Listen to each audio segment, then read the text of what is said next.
मित्रों नमस्कार, कैसे हैं आप लोग? हम लोग जो प्रीलिम्स में पढ़ रहे हैं, क्या आप लोग उसका रिवीजन कर रहे हो? ठीक है, अगर कर रहे हो तो क्वेश्चन बन रहा है तो गलती तो नहीं हो रही है ज़्यादा? आपके पास चूँकि घटना चक्र है, लुसेंट है, हमने पीडीएफ दिया है, अरिहंत का दिया है क्वेश्चंस, यहाँ से आपकी रिवीजन हो रही है, पीवाईक्यू है, इतने सारे अगर क्वेश्चन की आप रिवीजन कर रहे हो तो समझो एग्जाम में अगर 30 क्वेश्चन पूछ रहा है, तो आप 22 के आसपास सही कर ले जाओगे। साइंस में इतना बात को ध्यान रखना है और साइंस में 22 20-22 आपको सही करके आना है। ठीक है, हम लोग चलिए ठीक है, इस तरह आप लोग रिवीजन करते रहिए और टेस्ट भी होता है पीसीएस यात्रा ग्रुप में, यह फ्री में टेस्ट होता है, तो आप लोग इस टेस्ट को दीजिए। ठीक है, और अभी हम लोग क्या पढ़ रहे हैं? फिजिक्स पढ़ रहे हैं। फिजिक्स में हम लोग साउंड कंप्लीट कर लिए हैं, आज स्टार्ट करेंगे ऑप्टिक्स। ठीक है, ऑप्टिक्स में हम लोग लाइट के बारे में पढ़ेंगे। तो लाइट क्या है? लाइट एक प्रकार का इलेक्ट्रोमैग्नेटिक वेवलेंथ है, सॉरी इलेक्ट्रोमैग्नेटिक वेव है। ठीक है, जिसका वेवलेंथ होता है 400 नैनोमीटर से लेकर 700 नैनोमीटर तक, थोड़ा बहुत आगे पीछे हो जाता है। ठीक है, और जो कलर होते हैं वो 7 प्रकार के होते हैं, यानी कि जो लाइट का स्पेक्ट्रम हम लोग देखते हैं उसमें कितने कलर दिखाई देते हैं? 7 प्रकार के, B V G Y O R. B का मतलब वायलेट, बी का मतलब ब्लू, जी का मतलब ग्रीन, वाई का मतलब येलो, ओ का मतलब ऑरेंज, उसके बाद आर का मतलब रेड। अब देखना है सबका वेवलेंथ, किसका वेवलेंथ ज़्यादा होता है सबसे, किसका वेवलेंथ कम होता है। तो ऐसे ही बढ़ते क्रम में आप घटते क्रम में आ जाइए, सॉरी बढ़ते क्रम में आ जाइए। ठीक है, जो सबसे नीचे होगा उसका वेवलेंथ सबसे ज़्यादा होगा, मीन्स सबसे ज़्यादा वेवलेंथ किसका होगा, यानी बढ़ते क्रम में वेवलेंथ आपका ऐसे हो गया इंक्रीजिंग वे में। ठीक है, इसका वायलेट का वेवलेंथ सबसे कम होता है। ठीक, इसका वेवलेंथ होता है 380 नैनोमीटर से लेकर 450 नैनोमीटर। ब्लू का होता है 450 नैनोमीटर से लेकर इसका 459 यानी कि 495 नैनोमीटर। ग्रीन का होता है 495 नैनोमीटर से लेकर 570 नैनोमीटर। येलो का होता है 570 नैनोमीटर से लेकर 590 नैनोमीटर तक। ठीक है, उसके बाद ऑरेंज का होता है 590 नैनोमीटर से लेकर 620 नैनोमीटर। ठीक है, और रेड का होता है 620 नैनोमीटर से लेकर 750 नैनोमीटर। तो अब बताओ आप किसका सबसे ज़्यादा हुआ, बोलिए सबसे ज़्यादा किसका हुआ? सबसे ज़्यादा हुआ रेड का। ठीक है, और सबसे कम हुआ वायलेट का। इसको याद रखना है, एग्जाम में या तो सजाने के लिए पूछ देगा या पूछ देगा निम्नलिखित में से सबसे ज़्यादा किसका होता है। अब ध्यान रखना है, जिसका वेवलेंथ ज़्यादा होता है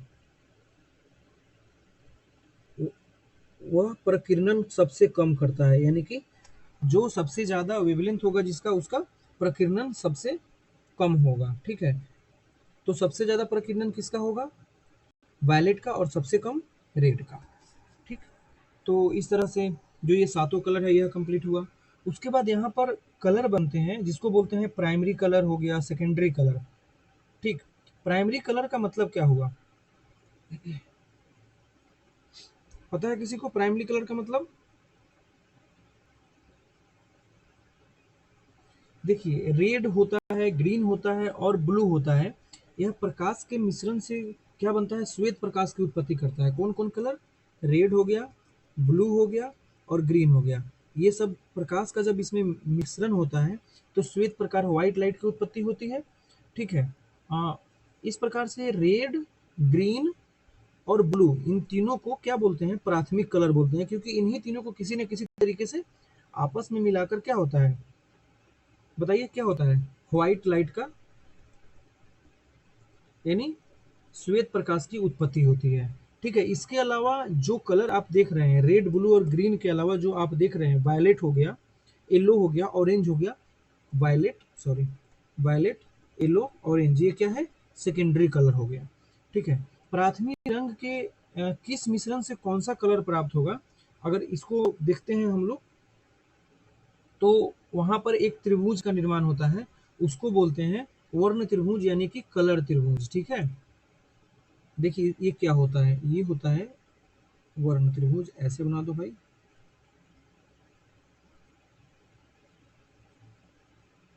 ठीक है, यहाँ पर जो होता है आपका रेड होता है, यहाँ पर होता है आपका मैजेंटा होता है, ठीक है। यहाँ पर होता है, अभी समझाते हैं इसको, ब्लू होता है।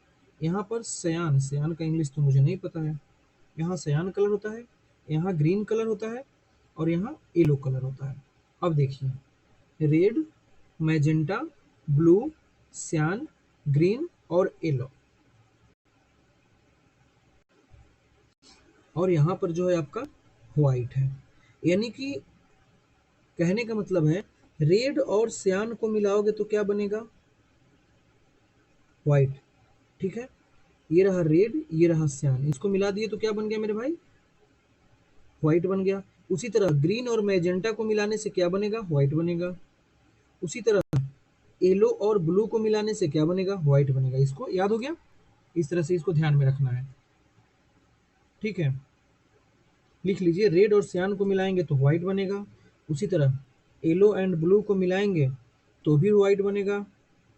फिर उसी तरीके से ग्रीन और मैजेंटा को मिलाएंगे तो भी व्हाइट बनेगा। Got it? ठीक है। आगे देखना है हम लोगों को स्पीड ऑफ लाइट, ठीक है, कि इसका डिफरेंट जो माध्यम होता है उसमें क्या स्पीड होता है। तो स्पीड सबसे ज़्यादा कहाँ होगा मेरे भाई? निर्वात में होगा। कहाँ होगा? निर्वात में होगा। और सबसे कम किस में होगा? ठोस में होगा। और वहीं साउंड के लिए था, स्पीड सबसे ज़्यादा कहाँ होगा? सॉलिड में था, ठीक है। यहाँ देखिए, अब इसका जो दो तीन जगह पे देख लेते हैं। एक तो पूछता है निर्वात में इसका स्पीड कितना होता है, पूछ चुका है बीपीएससी में। एक बार पूछता है वाटर में कितना होता है, ये भी पूछ चुका है। एक बार पूछता है कांच में यानी कि शीशा में कितना होता है। तो निर्वात में इसका स्पीड सबको पता है, 3 गुना 3 × 10⁸ मीटर पर सेकेंड। लेकिन एक्चुअली यह होता है 2.99 × 10⁸ मीटर पर सेकेंड, ठीक। इसी को हम लोग एग्जैक्ट 2.99 को 3 बोल देते हैं। वाटर में इसका होता है 2.25 × 10⁸ मीटर पर सेकेंड, ठीक। उसके बाद कांच में होता है 2 × 10⁸ मीटर पर सेकेंड। सबसे ज़्यादा कहाँ है? यहाँ निर्वात में, फिर पानी में, फिर कांच में। और एक जैसे सूर्य से अगर पृथ्वी तक प्रकाश आता है तो उसको आने में जो समय लगता है 8 मिनट 20 सेकेंड। कितना लगता है? 8 मिनट 20 सेकेंड लगता है। अब देख लीजिए इसका निर्वात में कितना हुआ, पानी में कितना हुआ और फिर कांच में कितना हुआ। सूर्य से आने में कितना का समय लगा? 8 मिनट 20 सेकेंड। इसके बाद आती है आपकी चंद्रमा से जो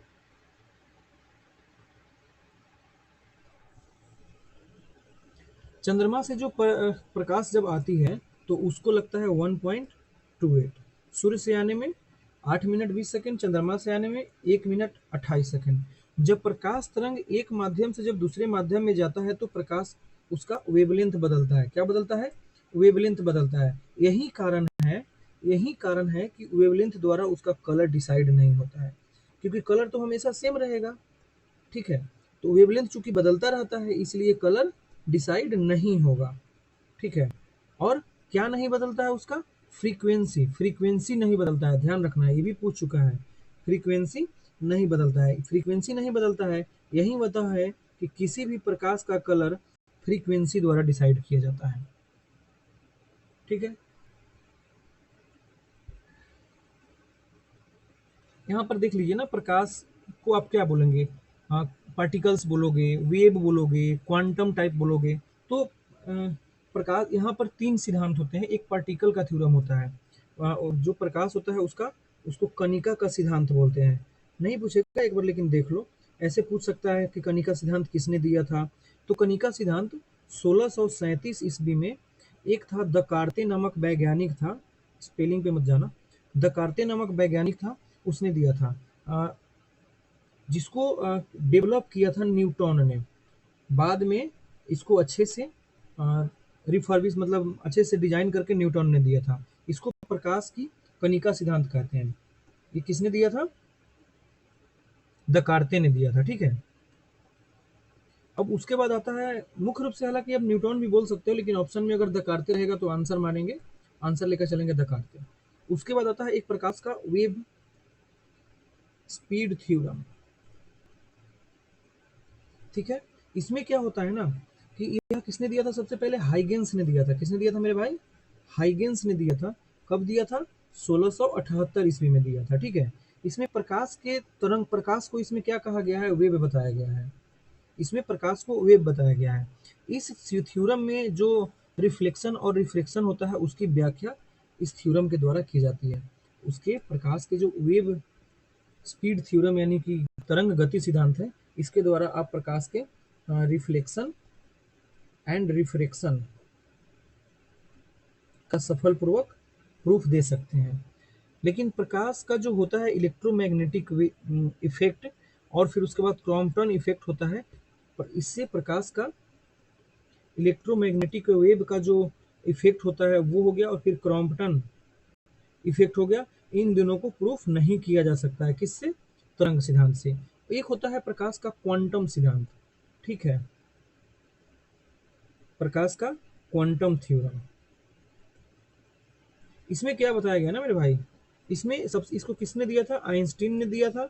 कब दिया था? 1905 में दिया था। इसमें क्वांटम सिद्धांत को उन्होंने प्रस्तुत किया। इसमें बताया गया है कि प्रकाश कुछ नहीं है, एनर्जी का एक बंडल है जिसे बोलते हैं क्वांटा। जिसे क्या बोलते हैं? क्वांटा बोलते हैं। प्रकाश कुछ नहीं है, प्रकाश एनर्जी का एक बंडल है जिसे क्वांटा बोलते हैं। और इसी बंडल को क्या बोलते हैं हम लोग? फोटॉन बोला उन्होंने। इसी बंडल को क्या बोला? फोटॉन बोला। यह था, यह जो है प्रकाश के पार्टिकल और उसके बाद एक होता है वेव, दोनों के बीच सामंजस्य स्थापित करने का काम किया इस थ्योरम ने। दोनों के बीच पुल का काम किया। और उसके बाद इस थ्योरम ने, क्वांटम सिद्धांत ने, प्रकाश के लगभग लगभग सभी सिद्धांतों का, प्रकाश के लगभग सभी फीचर्स का व्याख्या सफलता रूप में, सफल इन्होंने इसमें किया गया है। इसने आइंस्टीन ने 1905 ईस्वी में, 1905 मतलब बंगाल का विभाजन। चलिए, अब प्रकाश का रिफ्लेक्शन आपको पता ही है। ठीक है, रिफ्लेक्शन देख लो एक बार। क्यों फोमो पैदा करना, हालांकि ये सब एग्जाम में कभी आएगा ही नहीं, बस फोमो पैदा ना हो इस वजह से बता दिया जा रहा है। यह खुरदुरी माध्यम है। यह क्या है आपका? नॉर्मल यानी कि अभिलंब है। यह 90 डिग्री का होता है। यहाँ से आती हुई यह आपको आपतित किरण हो गई। ठीक है, यह हो गई आपका परावर्तित किरण हो गई।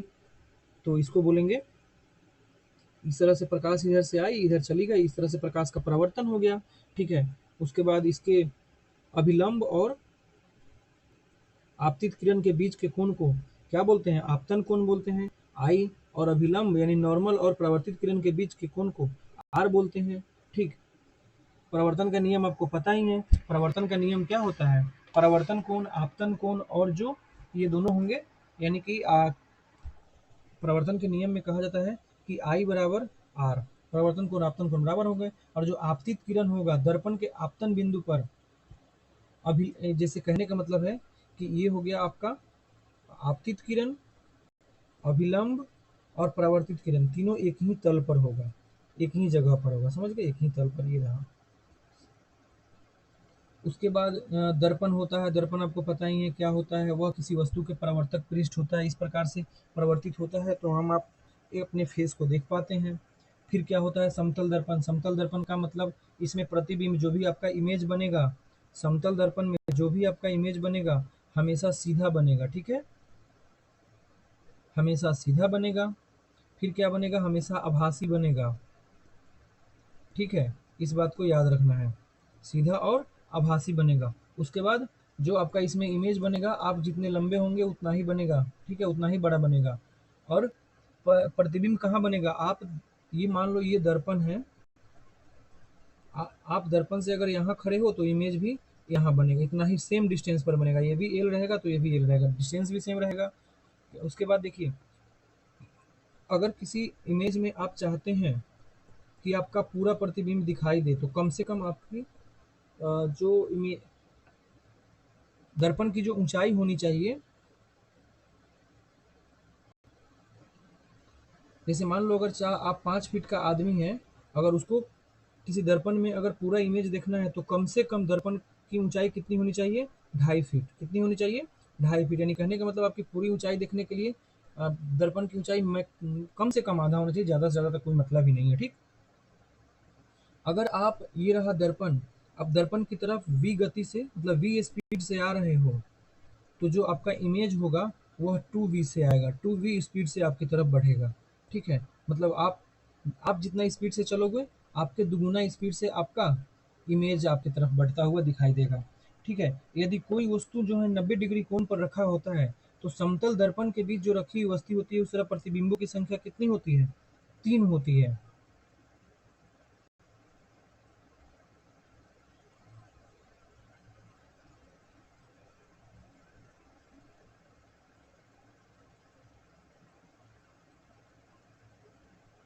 मतलब अगर कोई वस्तु 90 डिग्री पे रखा हुआ है किसी दर्पण से, तो उसके प्रतिबिंबों की संख्या कितनी हो जाएगी? 3 हो जाएगी। वहीं यदि एक दर्पण यहाँ है, एक दर्पण यहाँ है, और जो इंसान है वह यहाँ खड़ा है, तो उसके कितने इमेज बनेंगे? इन्फिनिटी, अनंत इमेज बनेंगे। ठीक है,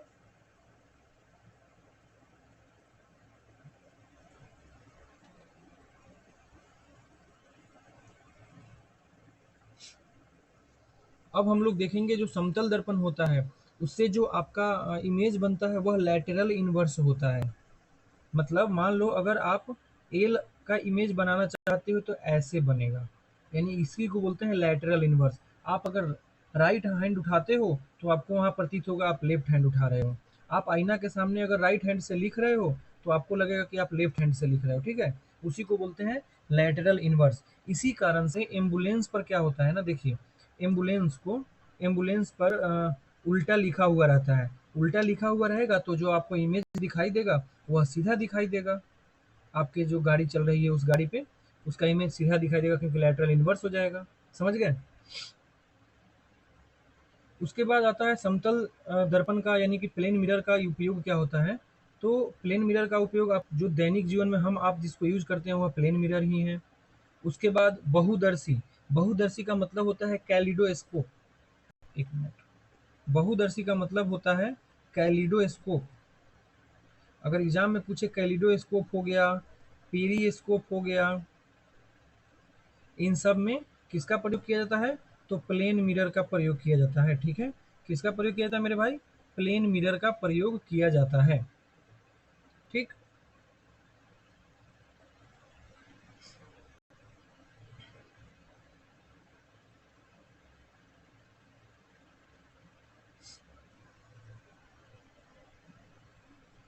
और उसके बाद अगर बंकर में कोई सैनिक छुपा हो, पनडुब्बी में पानी की सतह से जब देखने के लिए प्रयोग जब किया जाता है, तो वह प्लेन मिरर यानी समतल दर्पण ही होता है। अब होता है स्फेरिकल मिरर। क्या होता है? एक अब होता है स्फेरिकल मिरर। एक मिनट देखिए, ये जो है आपका स्फेरिकल मिरर। स्फेरिकल मिरर दो प्रकार का होता है। कितने प्रकार का होता है मेरे भाई? दो प्रकार का होता है। एक होता है आपका अवतल, एक होता है आपका अवतल। अवतल को क्या बोलते हैं? कॉन्वेक्स बोलते हैं ना। अवतल दर्पण को कॉनकेव बोलते हैं। क्या बोलते हैं? कॉनकेव बोलते हैं। अवतल दर्पण ऐसा होता है जो जिसका उठा हुआ भाग परावर्तक सतह हो। ठीक है, एक होता है ऐसे, सॉरी, इसको बोलते हैं उत्तल, यानी कि ये हो गया कॉनकेव, ये हो गया कॉन्वेक्स। ठीक है, अब कॉनकेव पे कैसे करता है परावर्तन, देखिए, ये तो समझ गए।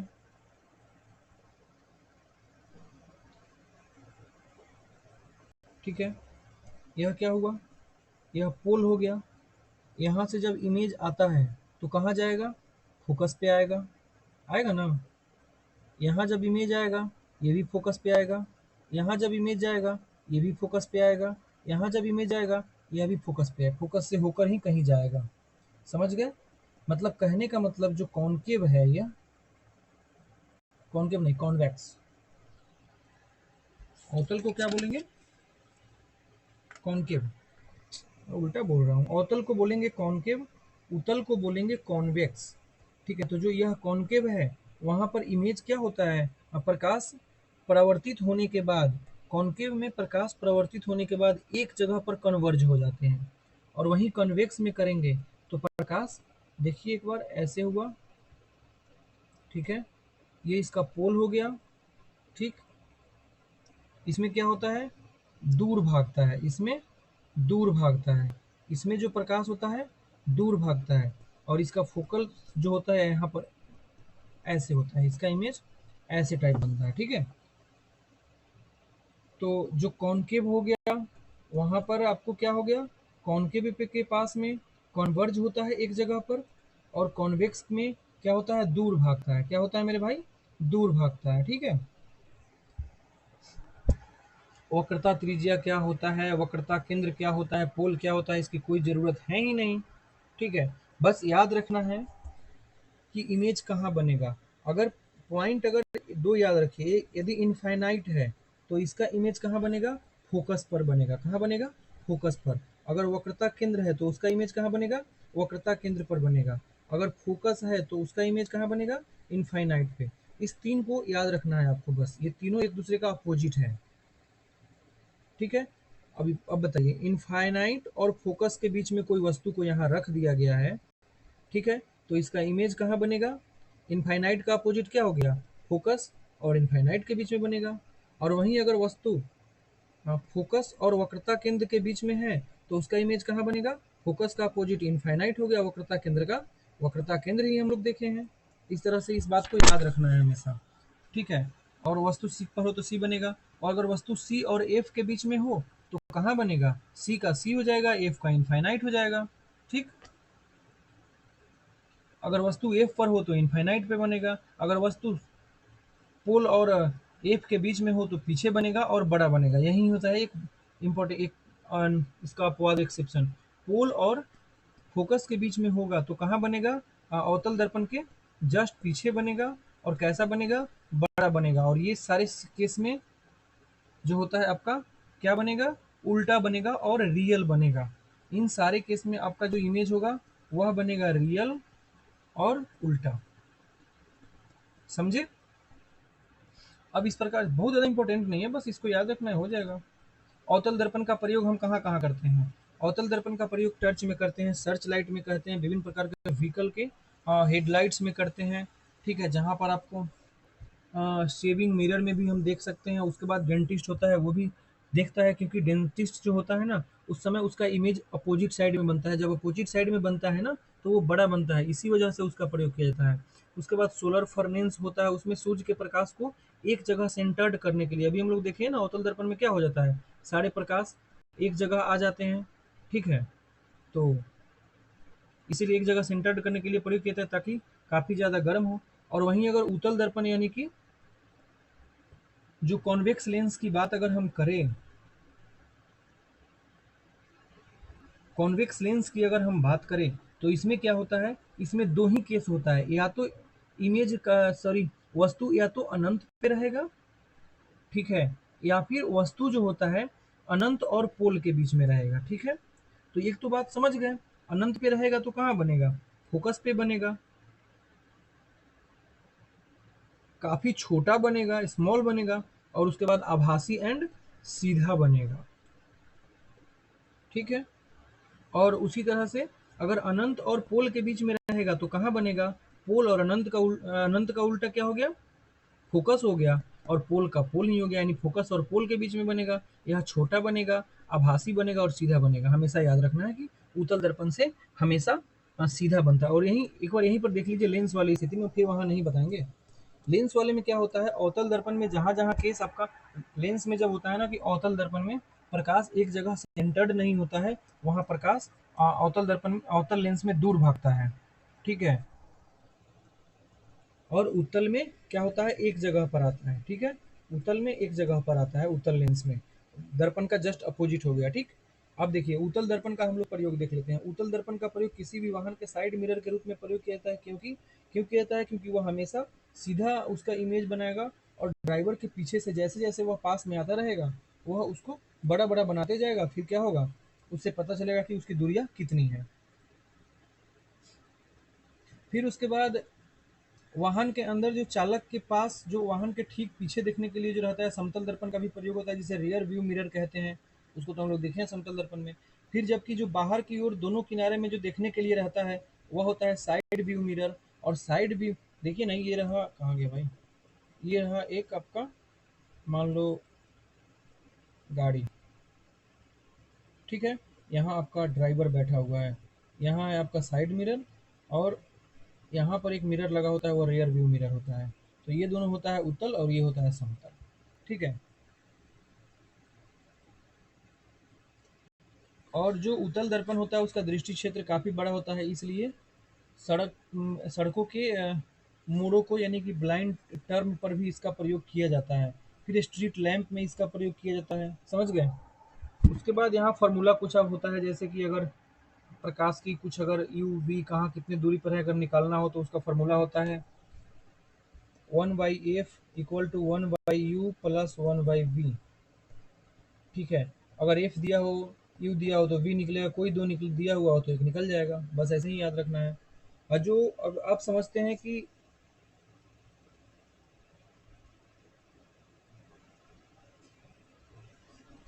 जो हम लोग अभी स्फेरिकल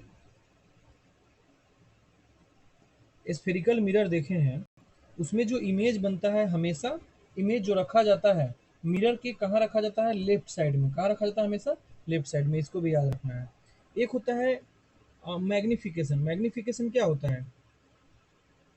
मैग्निफिकेशन यह विस्तार होता है जिससे कि यह ज्ञात हो कि प्रतिबिंब वस्तु की अपेक्षा कितना गुना बड़ा है। जो आपका इमेज है वस्तु से कितना गुना बड़ा है, यानी कि ऑब्जेक्ट से कितना गुना बड़ा है उस चीज का, यह बात बताता है। तो इसको हम लोग जनरली एम से मैग्निफिकेशन को डिनोट करते हैं। तो एम का जो होता है हाइट ऑफ, फॉर्मूला इसका देख लीजिए ना, यहीं से निकाल लीजिए ना, अब यहाँ से निकालिए एकदम से, बात खत्म।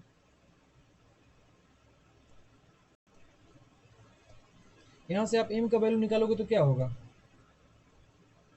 एम इक्वल टू क्या हो जाएगा? हाइट ऑफ इमेज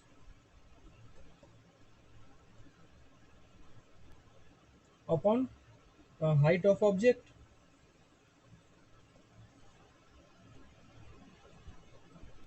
यही होता है। समझ गए?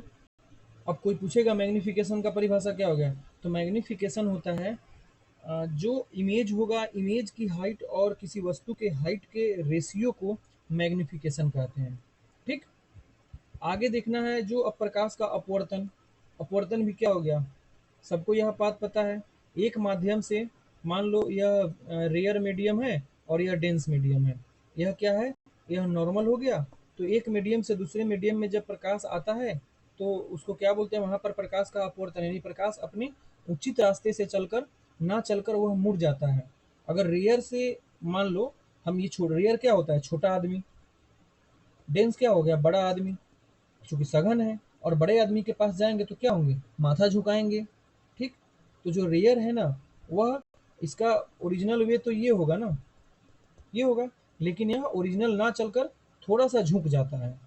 चूंकि यह अपने से बड़ों में जा रहा है, अपने से सघन में जा रहा है, झुक गया तो इसको क्या बोलेंगे? रेयर मीडियम बोलेंगे, सॉरी इसको प्रकाश का अपवर्तन बोलेंगे। और वहीं अगर सघन माध्यम से अगर ये रहता, खत्म करो, अगर ये रहता डेंस मीडियम, ये रेयर, यानी हम बड़े से छोटे के पास जाएंगे तो सर उठा के चलते हैं। प्रकाश ऐसे आया तो ऐसे ना आकर यह अपनी तरफ से थोड़ी दूर अभिलंब से दूर भागेगा, यानी कि नॉर्मल के पास आता है तो रेयर से डेंस, नॉर्मल से दूर भागता है तो डेंस से रेयर। बात खत्म। यहाँ पर यह हो गया आर का वैल्यू, ये हो गया आई का वैल्यू, सारे मतलब वही है। एक होता है जैसे कांच की स्लैब की एक ओर आपतित किरण जो होता है अपवर्तन के बाद जब दूसरी ओर से बाहर निकलती है ना, तो वह समानांतर हो जाती है। इस बात को याद है, जब कांच के स्लैब से जब आपतित किरण और अपवर्तन के, आपतित किरण जो होती है अपवर्तन के बाद जब बाहर निकलती है तो वह समानांतर हो जाती है। इसको याद रखना है, वह समानांतर हो जाती है। ठीक है मेरे भाई। अब हम लोगों को अपवर्तन का नियम कैसा है, देखिए अपवर्तन का नियम बस नॉर्मल सी बात है, थोड़ी सी देखते हैं, एक मिनट रुक जाइए। तो हम लोग ये देख लिए अभी।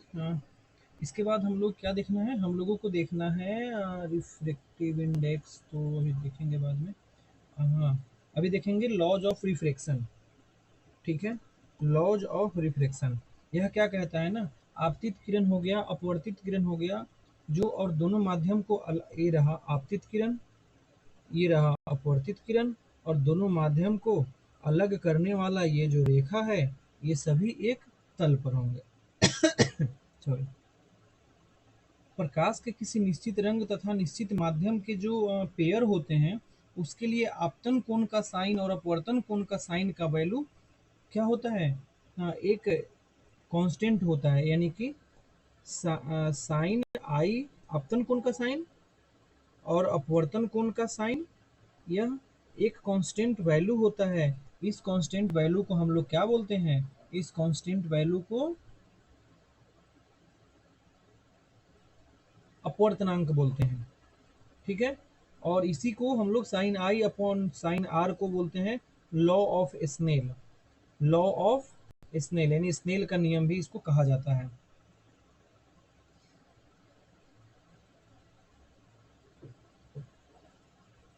ठीक है, इसमें बोलेंगे, इसको क्या बोलते हैं? पहले माध्यम का अपवर्तनांक दूसरे के सापेक्ष होता है।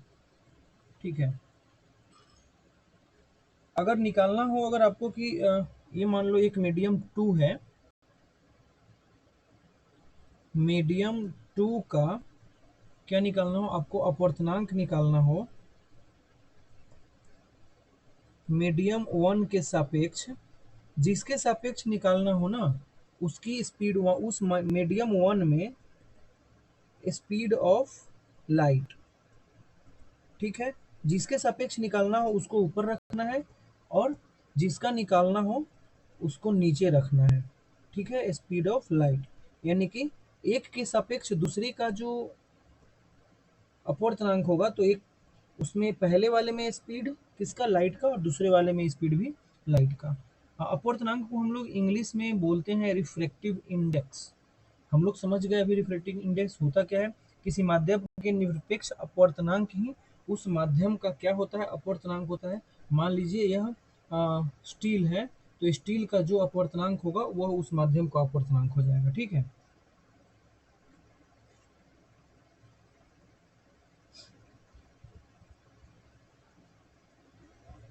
जिसका अपवर्तनांक यानी कि रिफ्रैक्टिव इंडेक्स ज्यादा होगा, जिसका रिफ्रैक्टिव इंडेक्स ज्यादा होगा वह ज्यादा डेंस भी होगा। ठीक है, जिसका रिफ्रैक्टिव इंडेक्स ज्यादा होगा वह ज्यादा सघन भी होगा। कहने का मतलब यह है, कहने का मतलब यहाँ पर यह है कि सघन माध्यम का रिफ्रैक्टिव इंडेक्स ज्यादा होता है और विरल माध्यम का रिफ्रैक्टिव इंडेक्स कम होता है। मीन्स लोहा का रिफ्रैक्टिव इंडेक्स ज्यादा होगा, वाटर का रिफ्रैक्टिव इंडेक्स कम होगा। समझ गए? प्रकाश के अपवर्तन जैसे कि रिफ्लेक्शन ऑफ लाइट का कुछ एग्जाम्पल होता है। जैसे जल में भरे हुए किसी बर्तन अथवा तालाब में जब आप इसकी पेंदी जो है ना, आपको रियल की गहराई से थोड़ा सा ऊपर उठा हुआ दिखाई देगा, जैसे बाल्टी में पानी रखने पर ऐसा प्रतीत होता है। जल के अंदर जो पड़ी हुई वस्तु होती है या कोई मछली होती है, उसकी आभासी गहराई होती है कम प्रतीत होती है। ठीक है, और जो पानी से भरा हुआ कांच के गिलास में रखा हुआ नींबू का जो साइड होता है, उसको देखने पर आपको वास्तविक आकार से बड़ा होगा, या नींबू रख दो या फिर सिक्का रख दो। उसी तरह से जो सूर्य होता है वास्तविक सूर्योदय के कुछ समय पहले दिखाई देने लगता है, 2 मिनट का अंतराल होता है, और वास्तविक सूर्यास्त के 2 मिनट बाद में जो ये होते हैं आपको बाद तक दिखाई देते हैं। यही इसको कहते हैं हम लोग वास्तविक सनसेट, और आभासी सनसेट के बीच में लगभग 2 मिनट का अंतराल होता है। ठीक है, अब एक आता है यहाँ पर एक पॉइंट और है, जैसे कि सूर्योदय तथा सूर्यास्त के समय सूर्य की आकृति होती है चपटी या अंडाकार दिखाई देती है। उसका मेन रीजन है कि रिफ्लेक्शन ऑफ लाइट, चपटी और अंडाकार दिखाई देगी। ठीक,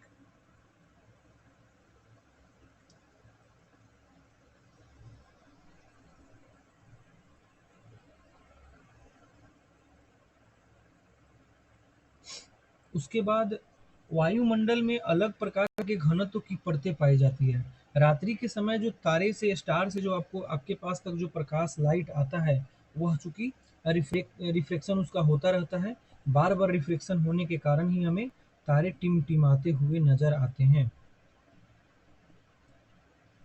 समझे इस बात को? ठीक है, अब हम लोगों को देखना है क्रिटिकल एंगल। यही क्रिटिकल एंगल है जो हमें मिरेज हो गया और उसके बाद प्रकाश का इंटरनल, टोटल इंटरनल रिफ्लेक्शन होता है, उसमें काम आता है। जो होता है यह क्रांति कोण प्रकाश किरण सघन माध्यम से जब विरल माध्यम में प्रवेश करती है तो वह अपवर्तित होकर, जब प्रकाश किरण किसी सघन माध्यम से विरल माध्यम में प्रवेश करती है तो वह अभिलंब से दूर भागती है, अभिलंब से दूर भागती है। किंतु सघन माध्यम में आपतन कोण का मान बढ़ने पर अपवर्तन कोण का भी मान बढ़ेगा।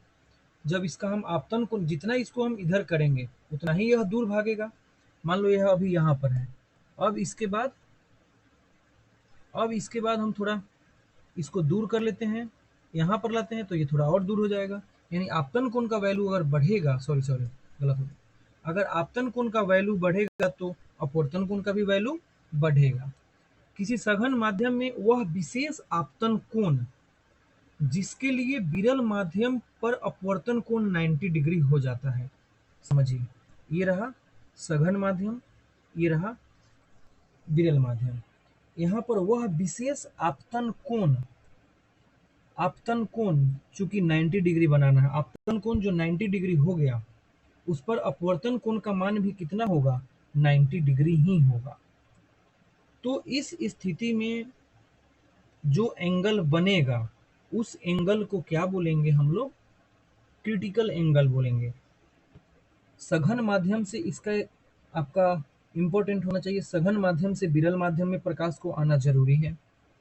ठीक है, इसके टर्म एंड कंडीशन है कि प्रकाश को हमेशा सघन से विरल में ही जाना है, डेंस से रेयर की तरफ। एग्जाम में दे देगा कि निम्नलिखित में से क्रिटिकल एंगल के लिए जो टर्म एंड कंडीशन है क्या है, ऑप्शन में दे देगा कि प्रकाश इसमें रेयर से कहाँ जाना चाहिए, डेंस में जाना चाहिए। बिल्कुल भी नहीं, कहाँ जाना चाहिए, डेंस से रेयर में जाना चाहिए। और जो आपतित कोण है उसका जो वैल्यू है 90 डिग्री होना चाहिए। ठीक, हाँ, उसके बाद अपवर्तित जो कोण हो जाएगा उसका वैल्यू भी 90 डिग्री हो जाना चाहिए। देखिए, यह भी 90 हो गया और यह भी 90 हो गया। तो इस स्थिति में जो एंगल बनेगा उसको क्या बोलेंगे, उसी को बोलेंगे क्रांतिक कोण। अब देखिए क्रांतिक कोण कैसे बनता है। देखिए, सबसे पहले देख लीजिए थोड़ा सा छोटी सी बात। हाँ, पहले वही देखे क्या।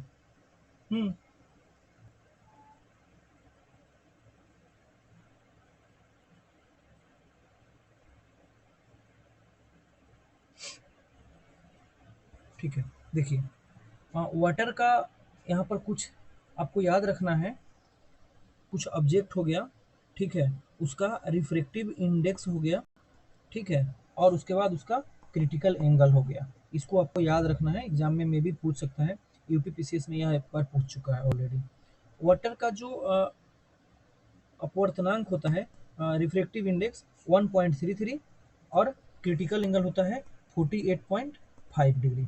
उसी तरह से क्राउन ग्लास का जो रिफ्रैक्टिव इंडेक्स होता है, क्राउन कांच जिसको बोलते हैं, कांच के कई प्रकार होते हैं, फिलेंट होता है, क्राउन होता है, इस तरह से 1.52, और इसका क्रिटिकल एंगल जो होता है 41.1 डिग्री।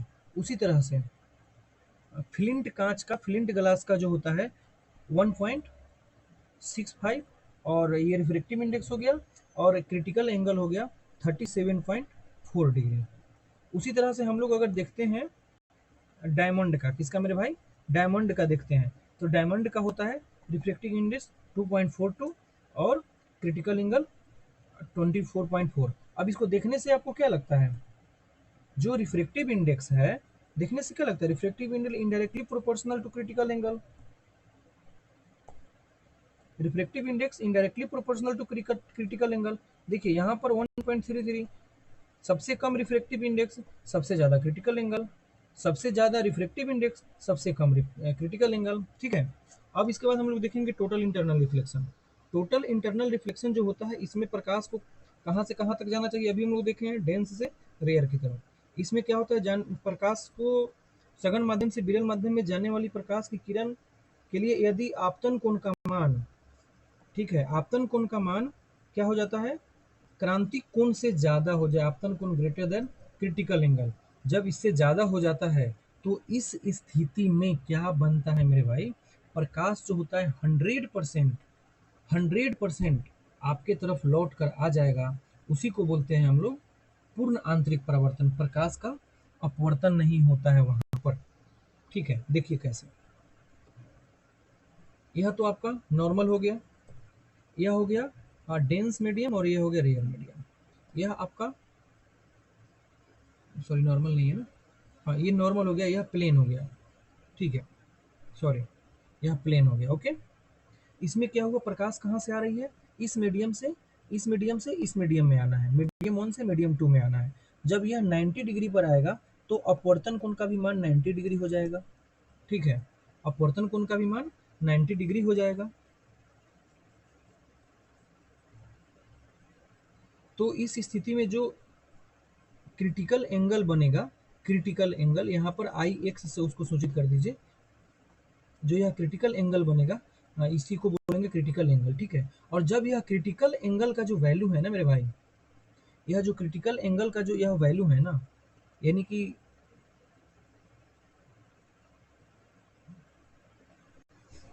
यह जो क्रिटिकल एंगल का जो वैल्यू है, अगर मान लो इसी स्थिति में यह रहा आपका डेंस, यह रहा रेयर, यह रहा आपका नॉर्मल, यह प्लेन है, ठीक है। तो क्या हुआ, यह आपका तो क्रिटिकल एंगल हो गया, क्या हो गया आई एक्स, यह क्रिटिकल एंगल हो गया। उसके बाद जो यहाँ पर आपका अपवर्तन कोण का मान है, जो ये क्रांति कोण का मान है, इससे कौन ज्यादा हो जाता है, कौन ज्यादा होता है, आपतन कोण क्रांति कोण से ज्यादा हो जाता है।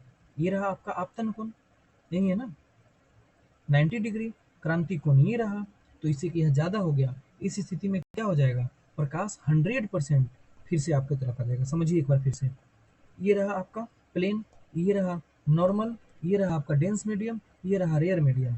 इसमें क्या होना चाहिए, प्रकाश को ऐसे आ रहा है, ठीक है, यहाँ पर ये आपका क्रांति कोण बन रहा है आई एक्स, ठीक है, और यहाँ पर ये जो है आपका 90 डिग्री है, आई यहाँ पर ये आई एक्स है और ये है आई ई।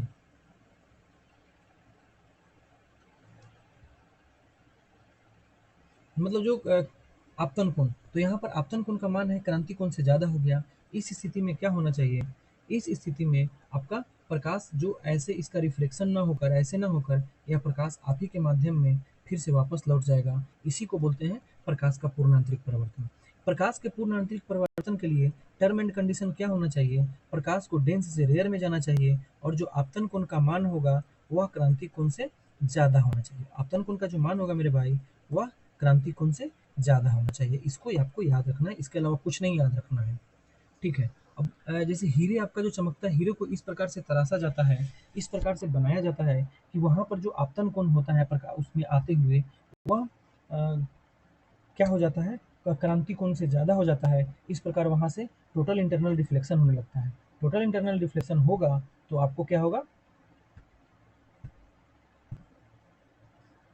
अ, हीरे चमकने लगेंगे। उसी प्रकार से मरीचिका, जब आप गर्मी क्षेत्रों में दूर तक जाते हो तो आपको क्या दिखाई देता है, कहीं थोड़ी पानी जैसा दिखाई देता है, लेकिन एक्चुअली में वह पानी होता नहीं है। वहाँ टोटल इंटरनल रिफ्लेक्शन के कारण आपकी आँख से वह पूर्ण रूप से उसका क्या हो जाता है, रिफ्लेक्शन हो जाता है। इस कारण वह चमकते हुए दिखाई देता है। उस चमकते हुए आकृति को हम मरीचिका कहते हैं। जब मरुस्थल में गर्म जमीन के संपर्क में हवा गर्म रहती है और ऊपर की हवा की ठंडे रहती है, देखिए ये समझिए, यहाँ पर यह कंसेप्ट है, डिजर्ट है, यहाँ पर मरुस्थल में क्या होता है, यह जमीन है, ठीक है, यह जमीन है। यहाँ पर क्या होता है, जो जमीन के संपर्क में जो एयर रहेगा वह अपेक्षाकृत हॉट रहेगा। क्या रहेगा मेरे भाई, हॉट रहेगा। और ऊपर की ओर हवा की जो परतें होती है, ऊपर की ओर जो यहाँ पर जो होगी हवा, वह अपेक्षाकृत ठंडा रहेगा। और ठंडी परत सघन माध्यम होता है, चूंकि हवा में गर्म हो गया तो यहाँ दूर दूर इसका मॉलिक्यूल हो गया, ठंडा हो गया तो पास पास मॉलिक्यूल हो गया। ठंडी परत जो होता है, चूंकि डेंस मीडियम हो जाता है, तो प्रकाश ऊपर से नीचे आ रहा है। जब ऊपर से नीचे आएगा डेंस से रेयर में, इस स्थिति में क्या हो जाता है, आपका जो क्रिटिकल एंगल का वैल्यू होता है, जो वहाँ पर आपतन कोण का जो वैल्यू होता है, वह क्रिटिकल एंगल से ज़्यादा हो जाता है और फिर से आपके पास पूरी तरीके से वह लाइट चला जाता है। इस प्रकार से वहाँ वह चमकता हुआ दिखाई देता है, ठीक है।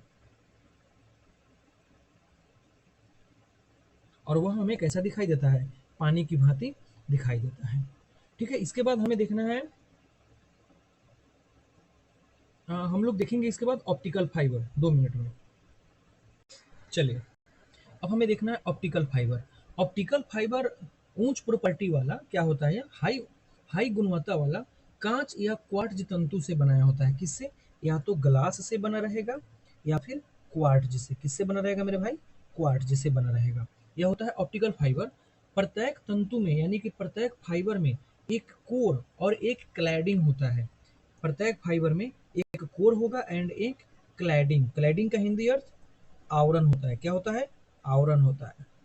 बस इसी को याद रखना है। या तो ग्लास से बना रहेगा, ठीक है, या फिर क्वार्ट्ज से बना रहेगा। सभी में एक कोर रहेगा, एक क्लैडिंग रहेगा, ठीक है। और क्रोड का जो कोर है, कोर या क्रोड बोलिए, कोर का जो रिफ्रेक्टिव इंडेक्स होगा, ठीक है, इसके आवरण के क्लैडिंग के रिफ्रेक्टिव इंडेक्स से ज्यादा होगा। यही याद रखना है इसमें। जो ऑप्टिकल फाइबर होता है, ऑप्टिकल फाइबर में refractive index of core greater than refractive index of cladding, ठीक है। यानी कि आवरण के अपवर्तनांक जो होता है, यानी यहाँ पर क्रोड का अपवर्तनांक ग्रेटर देन आवरण का अपवर्तनांक।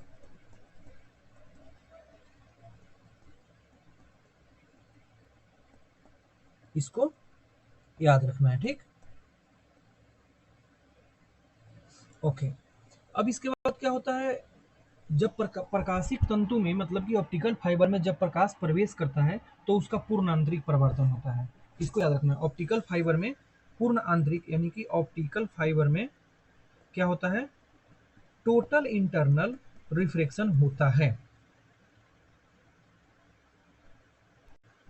ऑप्टिकल फाइबर में क्या होता है? टोटल इंटरनल रिफ्लेक्शन होता है। यानी ऑप्टिकल फाइबर किस सिद्धांत पे काम करता है? टोटल इंटरनल रिफ्लेक्शन के कारण। टोटल इंटरनल रिफ्लेक्शन, इसमें क्रोड का जो अपवर्तनांक होता है आवरण के अपवर्तनांक से क्या होता है मेरे भाई? ज्यादा होता है, ठीक। इस बात को याद रखना है, ठीक है। चूंकि इसमें क्या होता है ना, ये अपवर्तनांक ज्यादा होता है, इस वजह से इसमें क्या हो जाता है? पूर्णांतरिक परिवर्तन टोटल इंटरनल रिफ्लेक्शन पे काम करता है। और प्रकाश का जो ऑप्टिकल फाइबर होते हैं उसके दूसरे सिरे तक बिना किसी स्थिति के वहां पर वेब जो होता है पहुंच जाता है, ठीक है। अब हम लोग को देखना है मानव शरीर का जो इंटरनल पार्ट्स होता है उसके क्लिनिकल ट्रायल के लिए, डॉक्टर में निरीक्षण के लिए एंडोस्कोप का प्रयोग किया जाता है। किस चीज का? एंडोस्कोप का प्रयोग किया जाता है। स्पेलिंग जो नहीं जाना है, बात सुनना है। एंडोस्कोप का प्रयोग किया जाता है। और एंडोस्कोप किस सिद्धांत पे काम करता है? Optical fibre. किस पे? Optical fibre. जैसे ही ऑप्टिकल फाइबर में आए उसे याद रखना है, कोर का जो इंटरनल रिफ्लेक्शन होता है, कोर का जो इंटरनल रिफ्लेक्शन होता है क्लैडिंग के इंटरनल रिफ्लेक्शन के ज़्यादा होता है। इसको याद रखना है। कोर का जो इंटरनल रिफ्लेक्शन होता है क्लैडिंग के इंटरनल रिफ्लेक्शन से ज़्यादा होता है। इसको याद रखना है। यह ऑप्टिकल फाइबर जो होता है टोटल इंटरनल रिफ्लेक्शन के थ्योरम पे काम करता है। इसको याद रखना है, ठीक है। इसके बाद हम लोग देखेंगे लेंस। अभी हम लोग लेंस देख चुके हैं। हाँ, उत्तल लेंस के बारे में पढ़ लिए हैं और अवतल लेंस, इसको हम लोग थोड़ा थोड़ा देख लिए हैं। इसको रिवीजन कर लीजिए, यहाँ से क्वेश्चन नहीं आएगा। डायरेक्ट हम लोग इसके इमेज कहाँ बनता है इसको बिल्कुल भी नहीं देखेंगे। हम लोग थोड़ा सा अभी पढ़ लेते हैं यहाँ ग्लास के बारे में। ग्लास कब किस लेंस की भांति काम करेगा इसको देखेंगे, और उसके बाद देखेंगे हम लोग डायरेक्ट जो लेंस का उपयोग है, यूज है, वो कहाँ होता है। फिर उसके बाद हम लोग देखेंगे स्कैटरिंग ऑफ लाइट, ठीक है। 2 मिनट बस। देखिए, जो ग्लास होता है अभी हम लोग देख ही थे। जो ग्लास यानी कि कांच होता है, इसका internal reflect sorry refractive index जो होता है वह एयर के रिफ्रेक्टिव इंडेक्स से ज़्यादा होता है। ग्लास का रिफ्रेक्टिव इंडेक्स एयर के रिफ्रेक्टिव इंडेक्स से ज़्यादा होता है। इसलिए लेंस से वायु में जाने पर प्रकाश का अपवर्तन होता है। लेंस से वायु में जाने पर प्रकाश का अपवर्तन होता है और लेंस एक अलग प्रकार का व्यवहार करता है। यदि लेंस को वायु की जगह किसी अलग पदार्थ में आप डुबा देते हो तो वह चूंकि उसका अपवर्तनांक यानी कि रिफ्रेक्टिव इंडेक्स जो होता है, उसका रिफ्रेक्टिव इंडेक्स वायु से अलग होने के कारण लेंस के जैसा बिहेव करेगा, ठीक है। और देखिए जैसे इसका 3 पॉइंट होता है, तीन, जैसे कि इसमें होता है यदि लेंस को कांच के समान अपवर्तनांक वाले यानी कि कांच का जो रिफ्रेक्टिव इंडेक्स है किसी अलग पदार्थ में आप डुबा रहे हो उसका भी रिफ्रेक्टिव इंडेक्स कांच के समान ही है, तो वहां पर वह कैसा बिहेव करेगा मेरे भाई? वह करेगा समतल के जैसा। कैसा करेगा? समतल के जैसा, प्लेन के जैसा बिहेव करेगा। ठीक है, इसकी फोकस दूरी अनंत और क्षमता वहीं डायोप्टर शून्य होगा इस स्थिति में। इस स्थिति में जो होगा फोकस दूरी फोकस दूरी हो जाएगा अनंत, और इसकी क्षमता यानी डायोप्टर 0 हो जाएगा। यानी कि लेंस की क्षमता को किस में मापते हैं? डायोप्टर में मापते हैं। ठीक है, 1 मिनट रुक जाओ।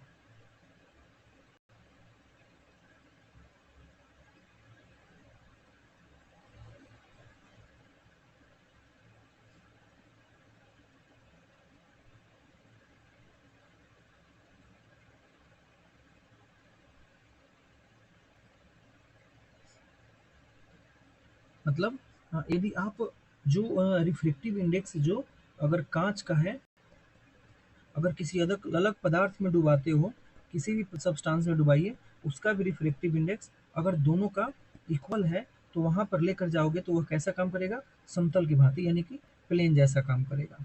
ठीक है, इस स्थिति में क्या होगा? इसका फोकस दूरी इन्फिनिटी होगा और डायोप्टर इन लेंस की क्षमता क्या हो जाएगी? 0 हो जाएगी। एक एक केस अलग आता है।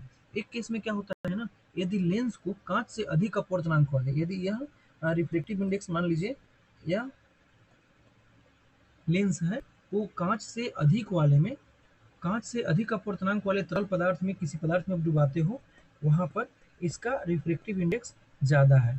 ठीक है, इस स्थिति में क्या होगा? लेंस की प्रकृति चेंज हो जाएगी और वह अवतल लेंस जैसा काम करेगा। अवतल लेंस उत्तल की तरह काम करेगा। अगर आपका कॉनकेव है तो कॉन्वेक्स जैसा काम करेगा। अगर कॉन्वेक्स है तो कॉनकेव जैसा काम करेगा, यानी अपोजिट काम करेगा।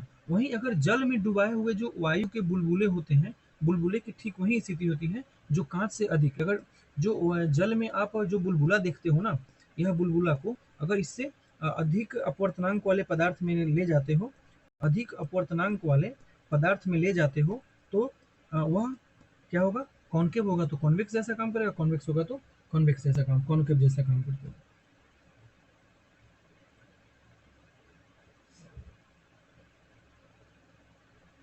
ठीक है, इस प्रकार से लेंस कंप्लीट हुआ। यहाँ से कोई क्वेश्चन नहीं आ रहा है आपके एग्जाम में।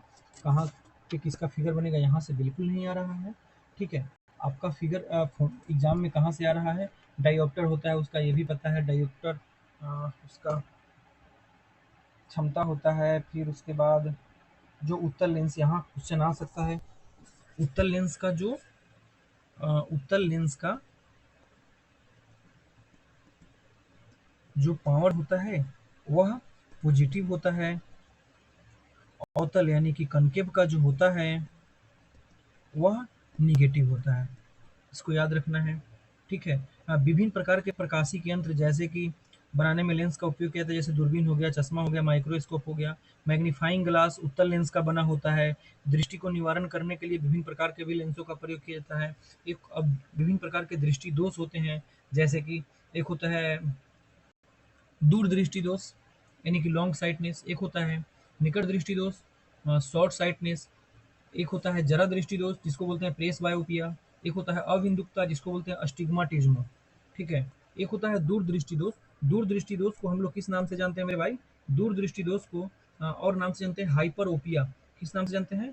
हाइपर ओपिया। ठीक है, आप ध्यान रखना है, यह दूर 2 अक्षर का है ना, तो इसमें 3 अक्षर का लेंस काम आएगा, यानी कि उत्तल। उत्तल मीन्स कॉन्वेक्स।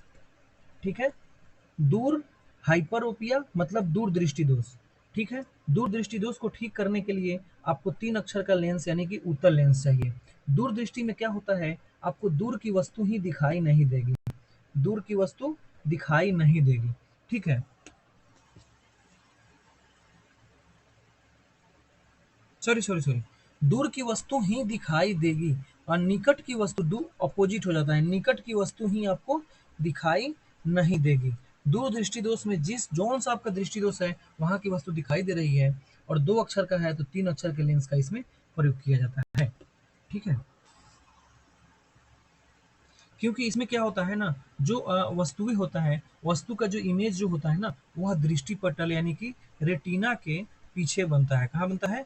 दृष्टि पटल के पीछे बनता है। और वहीं अगर आगे बनने लगेगा तो वो उसको बोलते हैं निकट दृष्टि दोष। क्या बोलते हैं?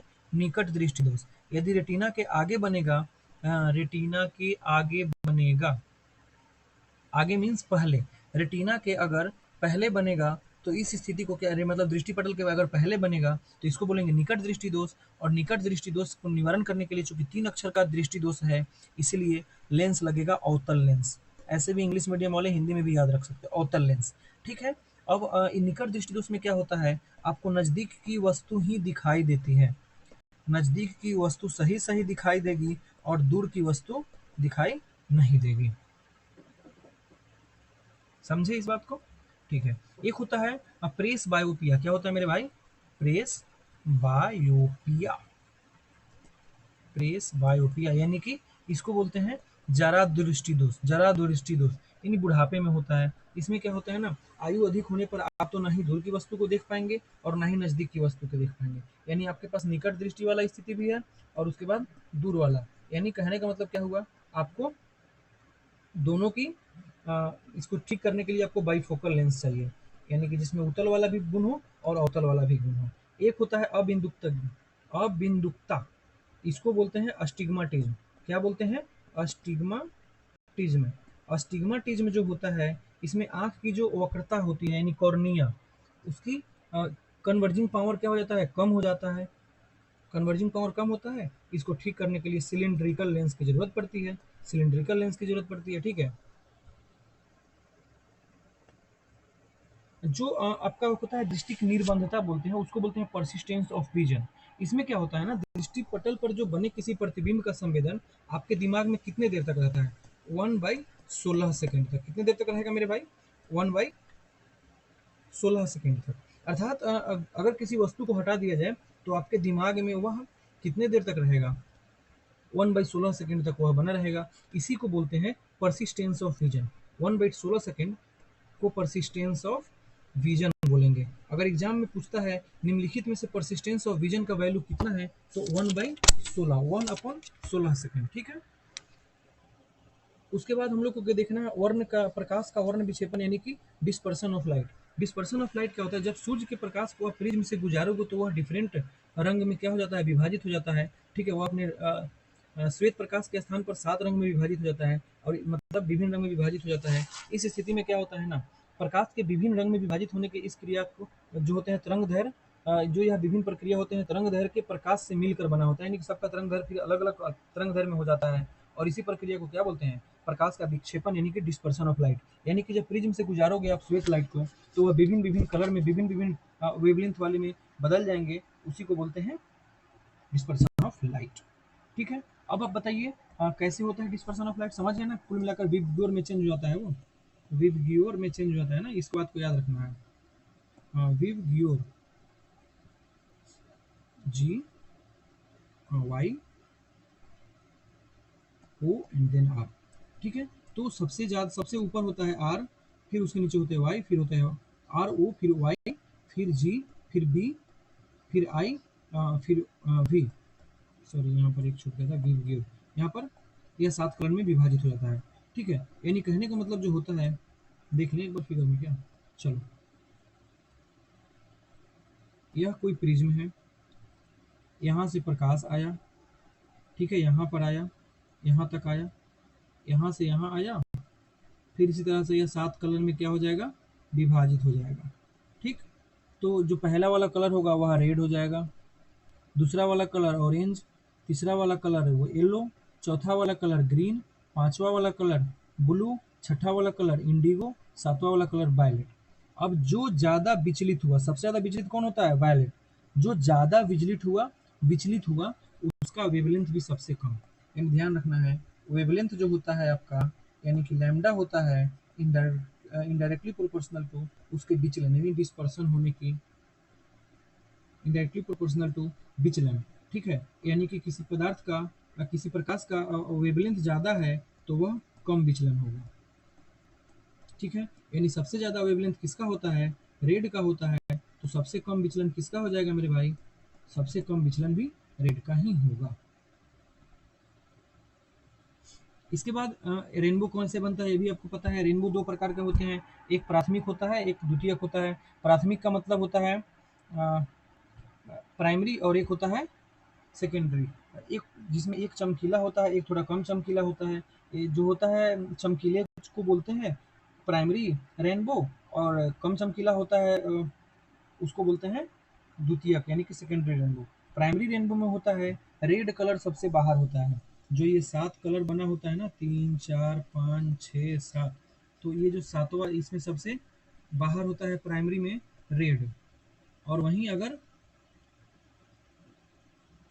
द्वितीयक हो जाएगा तो द्वितीयक 1, 2, 3, 4, 5, 6, 7, तो द्वितीयक में सबसे अंदर वाला कलर रेड होता है, ठीक है। और प्राइमरी में,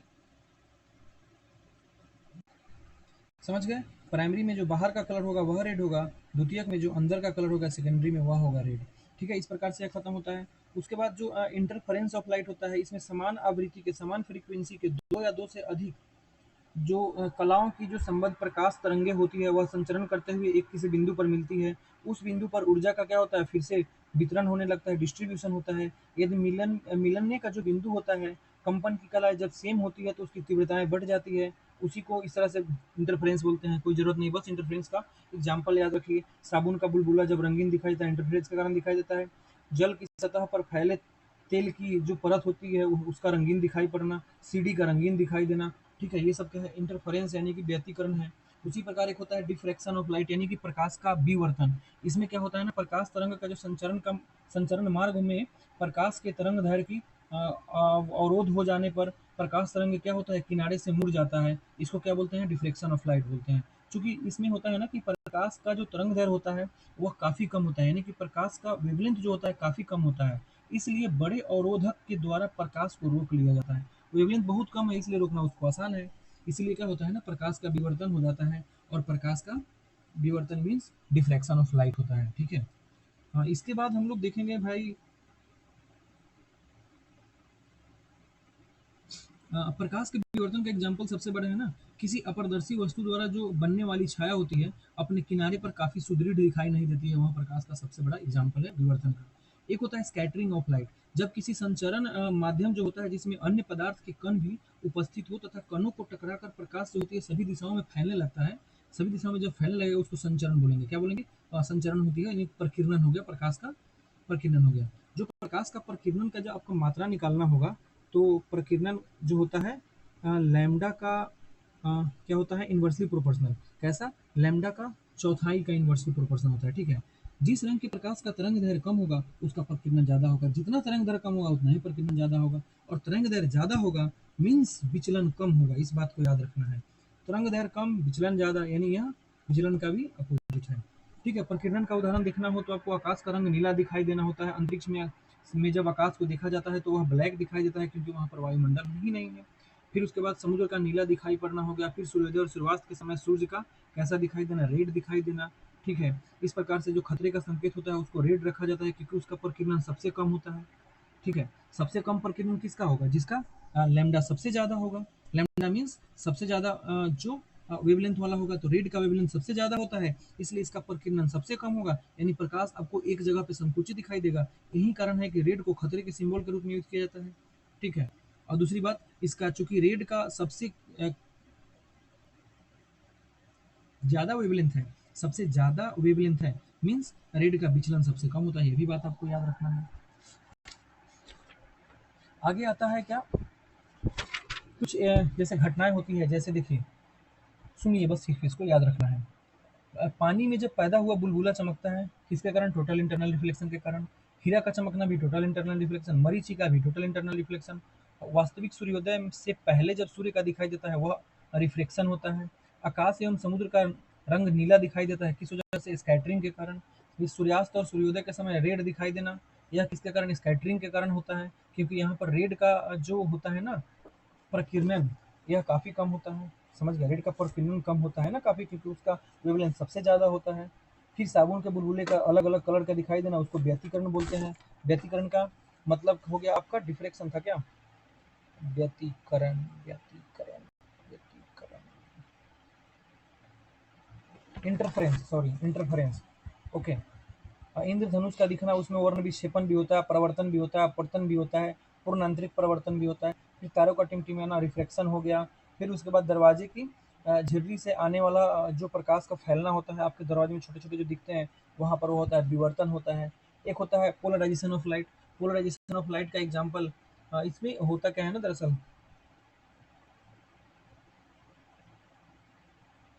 प्रकाश की जो तरंगे होती है उसकी प्रकृति क्या होती है, अनुप्रस्थ ट्रांसवर्स होती है, अर्थात जो संचरित होती है वह सदैव तरंग की दिशा के कारण वो क्या होता है, वो लंबवत होता है दिशा में, वही होता है ना अनुप्रस्थ में। और जब प्रकाश जो होता है उन विभिन्न तरंगों से बना होता है जिसमें विद्युत ध्रुव जो होता है अलग अलग तल में प्रकाश को अध्रुवित प्रकाश कहते हैं, अलग अलग जब होता है तो, ठीक है। और वहीं जो होता है वेवलेंथ जब केवल एक ही तल में हो जाता है तो उसको क्या बोलेंगे, पोलराइज्ड वेव लाइट बोलेंगे, ठीक है। इसका यूज जो है कहाँ किया जाता है, देखिए पोलराइड को धूप के चश्मे में, खिड़कियों के शीशे में इसका यूज किया जाता है। अब प्रकाश के इस गुण का उपयोग विलयन की सांद्रता के लिए भी किया जाता है। एक डॉपलर इफेक्ट होता है जो इंपॉर्टेंट नहीं, खगोलीय पिंड वगैरह में उसका उपयोग किया जाता है, ठीक है। इस तरह से यह चैप्टर कंप्लीट होता है। यहाँ से क्वेश्चन भी आया है, जैसे एक बार यूपीपीसीएस में पूछा है कि प्रकाश का जो रंग होता है किससे निर्धारित होता है। ऑप्शन में था वेवलेंथ, स्पीड, तीव्रता और उसके बाद था एम्पलीट्यूड। अब बताइए तीव्रता मतलब फ्रीक्वेंसी। अभी क्या नहीं बदलता है, जो नहीं बदलेगा उसी के आधार पे होगा। तो क्या नहीं बदलता है मेरे भाई, क्या नहीं बदलता है, किसके आधार पे होता है, तो फ्रीक्वेंसी के आधार पे होता है, ठीक है, क्योंकि वेवलेंथ उसका बदलता हुआ रहता है, ठीक है।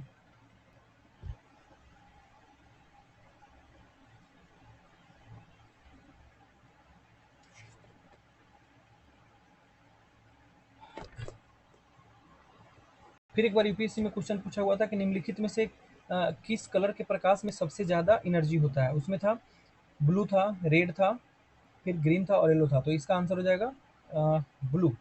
ब्लू में सबसे ज़्यादा एनर्जी होता है मेरे भाई, इसको याद रखना, रेड मत मारना, ग्रीन भी मत मार देना, ठीक है। एक बार पूछा हुआ था क्वेश्चन किसी एग्जाम में, परमाणु घड़ी होता है उसमें निम्नलिखित में से किसके संक्रमण यानी कि ट्रांजिशन पर आधारित होता है। तो परमाणु घड़ी जो होता है सीजियम के ट्रांजिशन पर आधारित होता है, किसके, सीजियम, किसके मेरे भाई, सीजियम के ट्रांजिशन पर वह आधारित होता है। इस तरह से यह चैप्टर खत्म होता है। अगला चैप्टर हम लोग का एक बचा हुआ है, इलेक्ट्रिक करंट एंड इलेक्ट्रोमैग्नेटिज्म।